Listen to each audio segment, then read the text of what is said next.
Ladies and gentlemen, welcome aboard today's edition of Human Events Daily, powered by Turning Point USA. Today's top stories. The judge has ruled that the mob members in the Kyle Rittenhouse trial can be referred to as rioters, arsonists, and looters. We'll break that down. Next, an ALEC BALDWIN update straight from Santa Fe. Third, huge story, Speaker Pelosi may not be running for re-election. And finally, a Loudoun County update, all of the insanity that's going on there. All this and more ahead, Human Events Daily.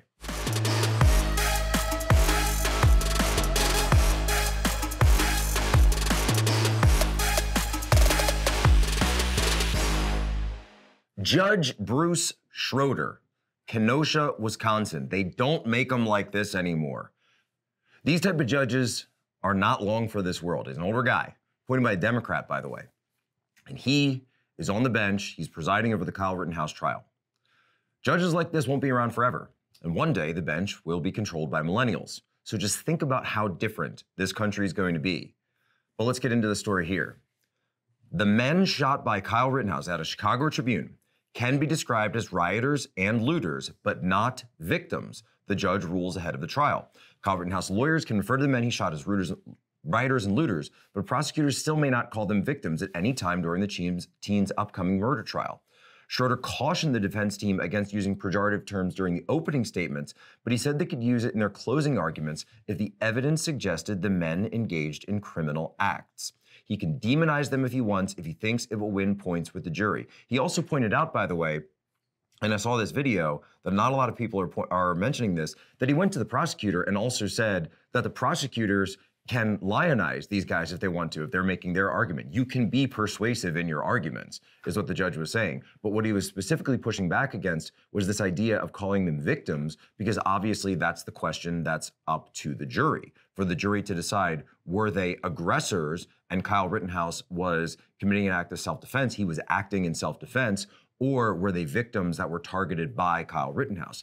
Obviously, that's the entire question of the trial. So he's saying, I don't want you to prejudice this entire thing. You can be persuasive, but I want to put some limits on what you're doing. But listen to the prosecutor. I'm going to play some clips for you of the prosecutor in this case, because honestly, I think his case is falling apart. There's another point that I want to make, Your Honor, that is akin to what you had said when you ruled against us on the CBS video and on the fight at the lake.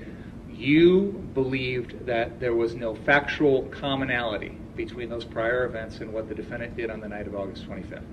What I'm hearing the defense say is, for example, Mr. Rosenbaum started fires that night. Well, that has nothing to do with the allegation that he chased after Mr. Rittenhouse and tried to physically attack him. Arsonists or alleged arson has nothing to do with an alleged physical assault. There is an argument that Mr. Rosenbaum was shouting racial slurs. That has nothing to do with a physical assault.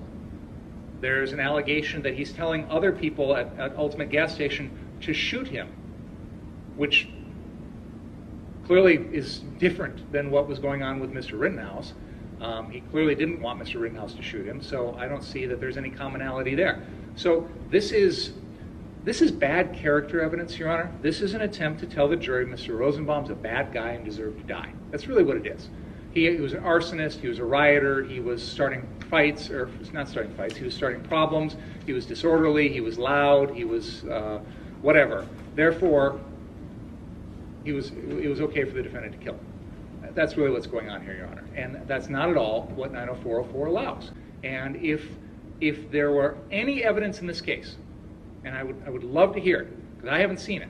If there was any evidence in this case that Mr. Rosenbaum physically attacked anyone else that night, chased anyone else that night, assaulted anyone else that night, threatened anybody with a weapon that night, we can talk about that.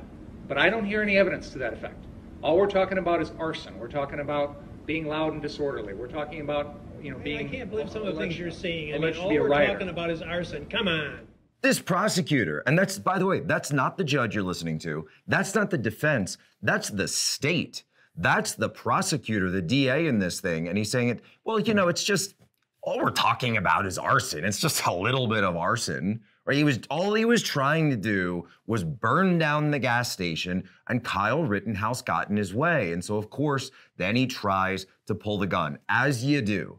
This is your case. this is the best you got? This is honestly the best you got, dude, right? Honestly, if Kyle Rittenhouse, now the trial starts Monday, the trial starts November 1st.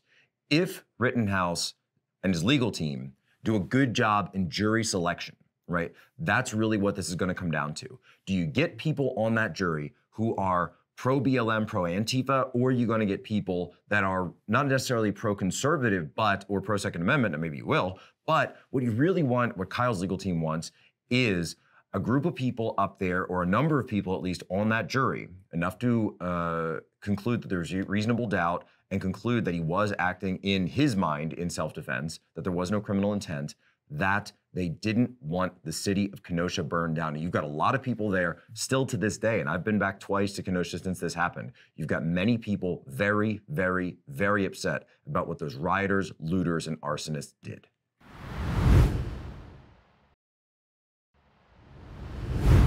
So I got a lot of pushback on social media all over the place for saying that it was possible that criminal charges were on the table in the ALEC BALDWIN case. I got a lot of pushback. I got a lot of heat. Well, guess what?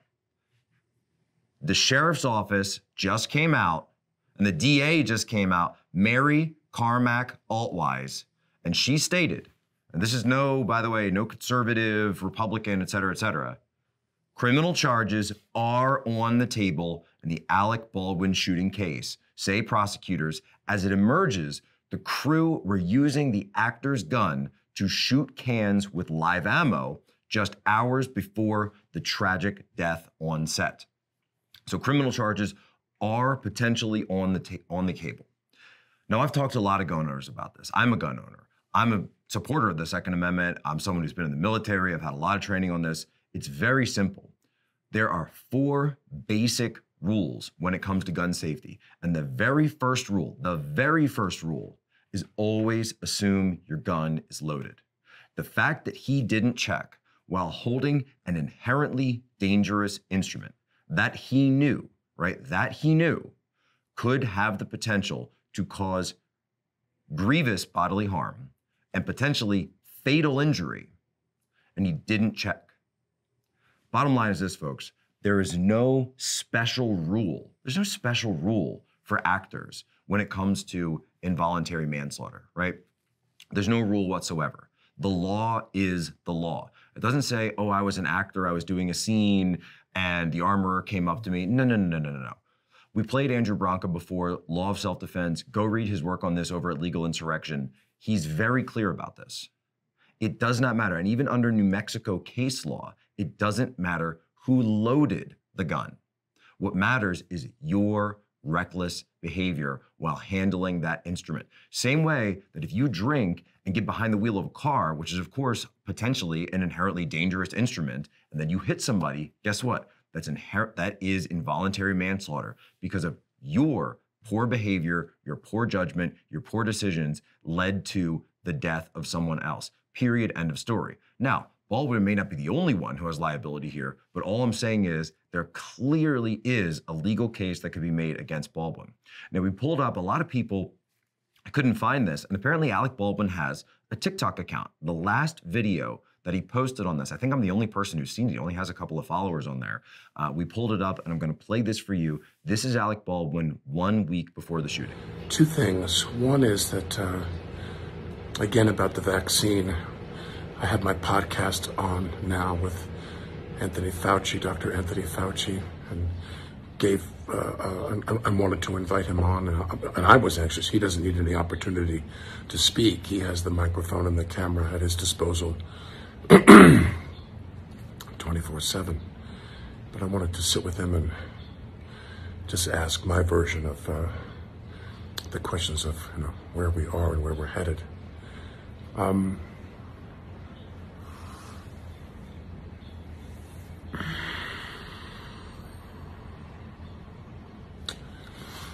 But, when we had a war, and in my opinion, this is most certainly a war against this vaccine. This is a war. And when we had a war in this country, World War II was the ultimate example, and the sacrifices that people made. People were asked to sacrifice to fight the war, you know. The simple things, sugar, rubber, you know, you name it. There was rationing, there was an effort. The American people were asked to chip in on an effort to win the war. And the same is true here. People are being asked to make sacrifices in order to prevail at a time of war. We are at war with the virus and its variants that keep producing. And we must make the necessary sacrifices to win that war.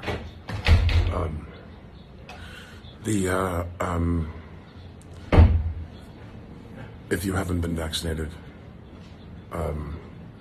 so it's really going to come down, I think, to a lot of different factors. Alec Baldwin is someone who's very, very protected by the system. Alec Baldwin is someone who has been at the cutting edge of Blue Anon, at the cutting edge of the establishment. He is their guy. They will do everything they can to protect him here. The only thing that would lead to potential charges on him from a criminal perspective would be if you've got a local prosecutor there who's willing to do the right thing. It's as simple as that. However, when you're looking at the civil liability, a wrongful death suit, that's absolutely on the table. And that his production, because remember, this guy was the producer here. He was involved in running this operation, which was absolute chaos on the set for weeks that led to this death. He's going to have to pay, and his company's going to have to pay a lot of money.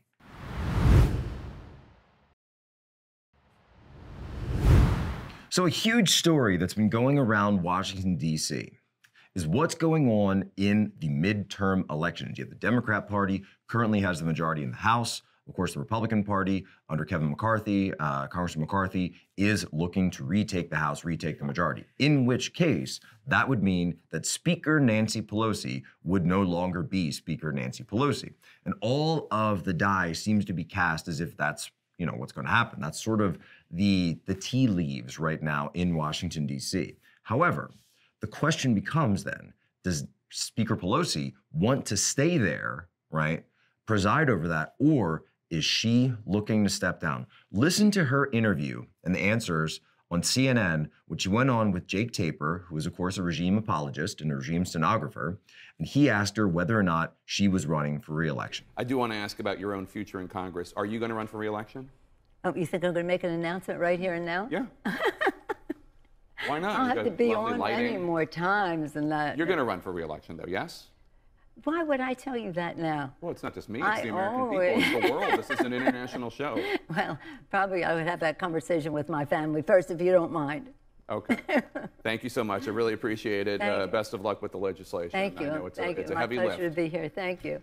So Jake Tapper is so upset that she won't answer the question for him because he wants to break news. He said, please, please, Nancy, please, please, give me the answer. Look, it's as simple as this. You can go all the way back. The LA Times reported this months ago.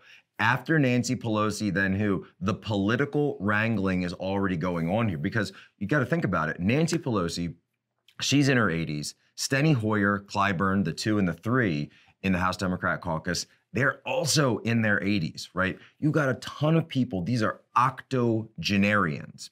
It's time, and a lot of Democrats think this, by the way, it's time for a new generation to come up and assume the power, the mantle of the party. Now, obviously, the squad is kind of in the position, certainly in the position of influencing the party, but the question becomes, will they actually be the ones to assume what's called leadership? Will they be the ones to take the rungs of leadership? Probably not.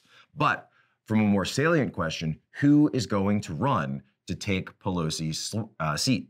Now, the LA Times had it out a couple of months ago that even Pelosi's daughter, Christine, is considering running. She's someone who had run in the past, but had come out of it. You're also looking at Harvey Britt, who's out there in San Francisco, State Senator Scott Weiner, former supervisor David Campos, the chairman of the San Francisco Democrat Party, also known kind of as kind of a corporate Democrat. Mayor London Breed, the current mayor of San Francisco, State Assemblyman David Chu, former Supervisor Jane Kim. You could actually have, now keep in mind that San Francisco is an extremely left-wing district, obviously, as we've seen. And probably, I think a lot of people would point out that other than the tax base of the Silicon Valley companies that have come in, it is a failed city. In terms of being able to live in San Francisco is almost impossible now. People are having to bring in private security as they go around. I think the last time I was there was 2018. I got off the plane at San Francisco Airport and we drove into the city, and I was going to meet some people and I was speaking, and then we were at going to this restaurant beforehand, and I had to step around human feces on the sidewalk within probably 5 minutes of getting out of the car in downtown San Francisco. And this was like an upscale area. This wasn't like, like the slums or something, right? What can I say? Coming from Philly, we know about the slums. This was a nice area, and there's people living under the bridge, and they were using the sidewalk as some kind of public outhouse, right? But there was no house, it was just the sidewalk. So San Francisco, like many other cities, is completely disgusting. There's a new book coming out called San Fransicko by Michael Schellenberger. I haven't had a chance to read it yet, but his last book on climate change called Apocalypse Never was fantastic. And I absolutely I consumed that book. I wolfed it down. That book was fantastic because this guy, Schellenberger, is somebody who was from the left, right? He worked for the Open Society Foundation in the past, but he's made a split. He's come out now and he's been on Rogan, he's been a few different things, talking about how basically we got it wrong, guys. And so I really appreciate where he's coming from because he actually wants to solve the problems in a constructive way. And I think you need people like that. I think you do basically need people like that. So definitely going to give San Fransicko a chance to read it. But that being said, folks, for the time being, for the next 5, maybe 10 years, just get out of cities. Do not be there because people like Nancy Pelosi, people like the mayor there, people like the district attorney there, they have turned these things into absolute failures.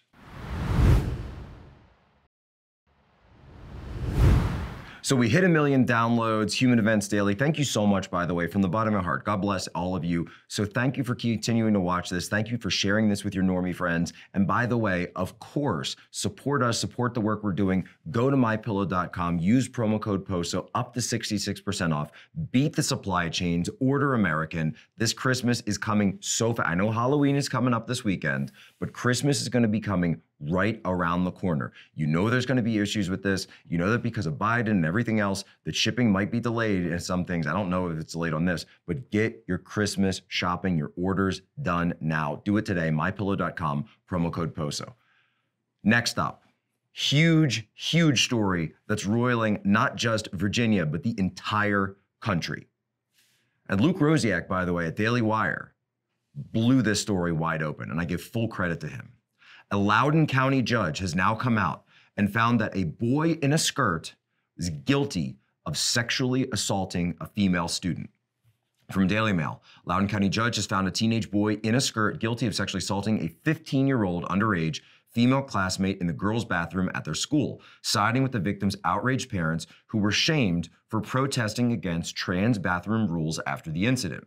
The teenage girl's father, Scott Smith, and we covered this on this program, was dragged out of a meeting on June 22nd after hearing teachers from the woke Loudoun County School Board claim that they received no reports of sexual assaults involving students in the bathrooms. I want to just foot stomp that for a second.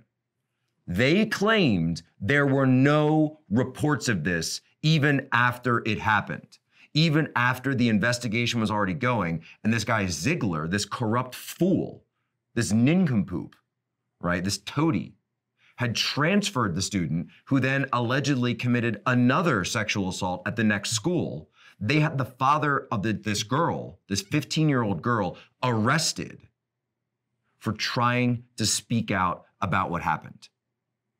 This is one of those stories when you look at it and you say, the corruption and the depravity of what's going on in our country is absolutely disgusting. It's actually deplorable. I know you're not supposed to use that word anymore, but it's actually deplorable.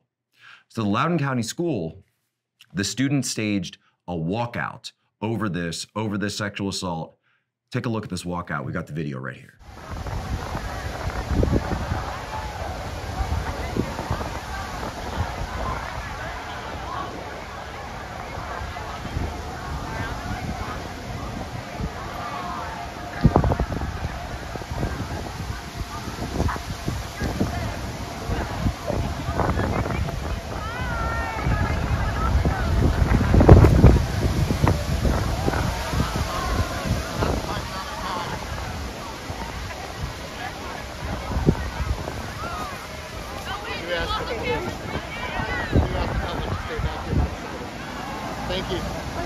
appreciate it. Every single member of the school board, the superintendent, principal, whoever that knew about this, that had a hand in this, should be arrested. Not just resign. No, not good enough. Arrested and prosecuted. This is something that's absolutely disgusting. Imagine if that was your daughter. Imagine if that was your kid who had to go through that and then was told that the person was allowed to be transferred to another school. And if you have a problem with it, you're arrested. I would say this is something that's unheard of, but you know what it is heard of? Just not in this country. We know what kind of countries act like this. All right, that's all the time we have for Human Events Daily. Thank you so much again for sharing this out with your normie friends. Our motto to you, be good, be brief, be gone. Go to Apple Podcasts, leave us your 5-star review. I've been reading some of these reviews. They're absolutely hilarious, the stuff you guys are writing. Even some of the ones, honestly, I like the 1-star reviews. They're like, don't read this. If you read this, it will destroy your mind. This is right-wing conservative propaganda. Blah, blah, blah. He's talking about Christian conservative values. How dare he? Oh my gosh. It's like, oh no, why would the Catholic be talking about conservative Christian values? I don't know. But before I go, it's time for today's moment in history. Ladies and gentlemen, happy birthday to America's greatest populist president who put the people first, Mr. Teddy Roosevelt. And I think that conservatives and the new right and the burgeoning populist movement need to embrace TR, the bull moose, as they move forward in all of this. Ladies and gentlemen, as always, you have my permission to lay ashore.